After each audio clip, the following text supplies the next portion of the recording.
अच्छा, कीमोथेरेपी के side effects, उनकी जो लंबी लिस्ट होती है, उसे याद रखना किसी बुरे सपने से कम नहीं है ना? लेकिन सोचिए, अगर इन सबको याद रखने का एक बहुत ही आसान विजुअल तरीका हो, तो आज हम ठीक यही देखने वाले हैं। तो ये सिर्फ एक और लिस्ट नहीं होने वाली है। नहीं, ये एक मेंटल मैप है जिसे हम साथ मिलकर बनाएंगे। एक ऐसा कमाल का टूल जो जानकारी को याद रखने का तरीका ही बदल देगा। और सबसे बड़ी बात, ये क्लिनिकल प्रैक्टिस में फौरन काम आएगा। तो आज के एजेंडा में हम एंटी नियोप्लास्टिक मैन के साथ सिर से लेकर पैर तक का एक टूर करने वाले हैं। हम एक एक अंग पर रुकेंगे, देखेंगे कि कौन सी दवाएं उन्हें असर करती हैं और सबसे ज़रूरी, इन दिक्कतों से निपटना कैसे है। तो चलिए शुरू करते हैं। तो मिलिए एंटी नियोप्लास्टिक मैन से। ये एक बहुत ही प्रैक्टिकल टूल है, खास तौर पर बिजी क्लिनिशियंस, रेजिडेंट्स और स्टूडेंट्स के लिए। यह हमें एक नज़र में बता देता है कि भाई किस दवा का साइड इफ़ेक्ट शरीर के किस हिस्से पर होगा। ठीक है, तो चलिए अब इसमें थोड़ा और गहराई से उतरते हैं। हम अपनी ये यात्रा शुरू करेंगे इस निमोनिक फिगर के सबसे ऊपर वाले हिस्से से, यानी सिर से। तो सिर से शुरू करते हैं।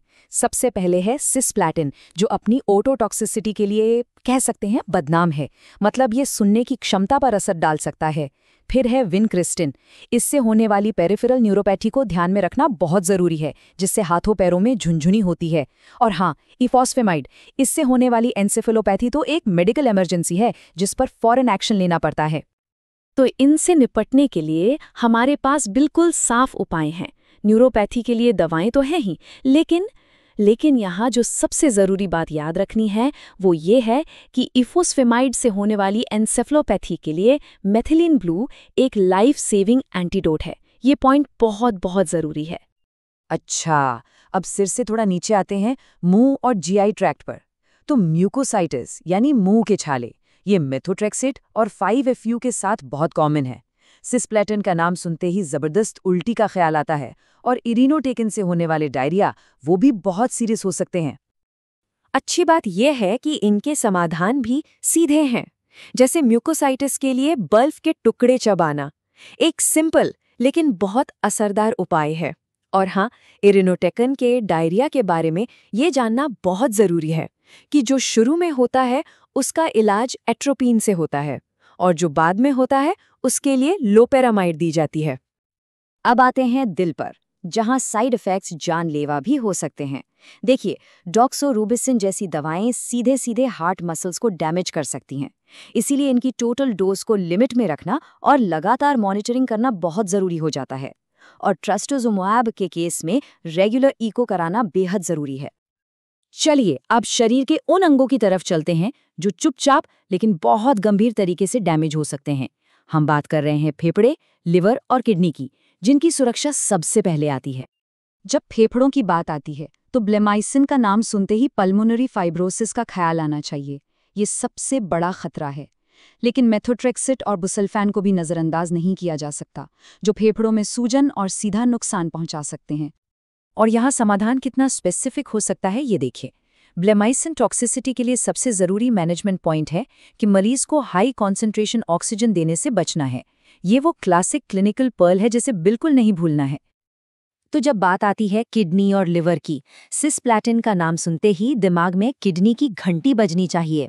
दूसरी तरफ 6-MP और L-एस्पैराजिनेज का असर लिवर पर ज़्यादा होता है। और हाँ, मेथोट्रेक्सेट दोनों को नुकसान पहुंचा सकता है, इसलिए इस पर खास नज़र रखनी होती है। इन पावरफुल दवाओं के लिए हमारे पास खास बचाव के तरीके हैं। सिस्प्लेटिन के लिए अच्छा हाइड्रेशन ज़रूरी है, और हाई डोज मीथोट्रेक्सेट के बाद ल्यूकोवोरिन रेस्क्यू देना तो समझ लीजिए कि अनिवार्य है।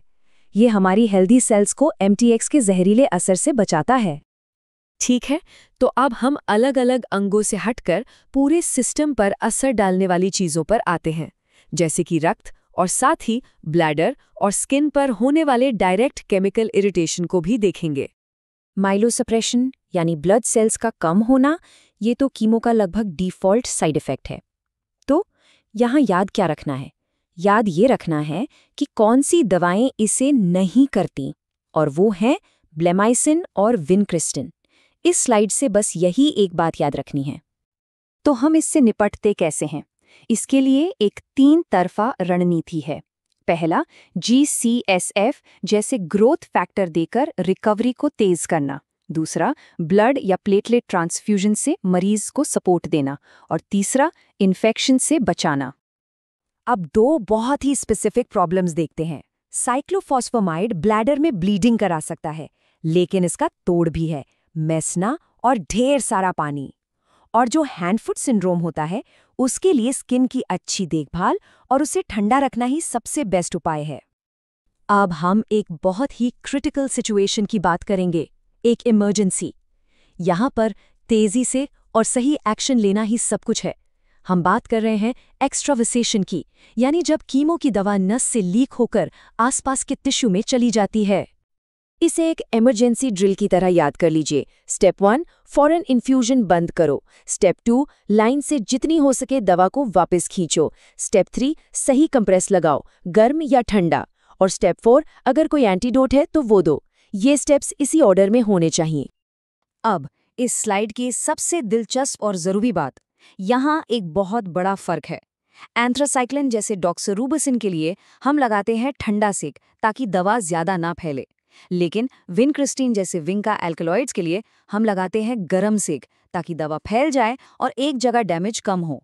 ये फ़र्क जानना बहुत बहुत ज़रूरी है। तो हमने एंटी नियोप्लास्टिक मैन के साथ अपना पूरा टूर कर लिया है। अब बात सिर्फ जानकारी लेने की नहीं है, बल्कि इस जानकारी को इस्तेमाल करने की है। तो सार ये है कि ये निमोनिक सिर्फ एक लिस्ट नहीं है, ये एक ढांचा है, एक मेंटल मैप है जो इस सारी मुश्किल जानकारी को एक जगह सहेजता है। इससे होता ये है कि प्रेशर में भी इसे याद रखना और इस्तेमाल करना बहुत आसान हो जाता है। और आखिर में ये सवाल सोचने के लिए, अब जब ये नक्शा हमारे पास है तो हम इसे अपने रोज़ के काम में कैसे इस्तेमाल कर सकते हैं ताकि हम बेहतर फैसले ले सकें और अपने मरीजों के लिए नतीजे और भी अच्छे कर सकें।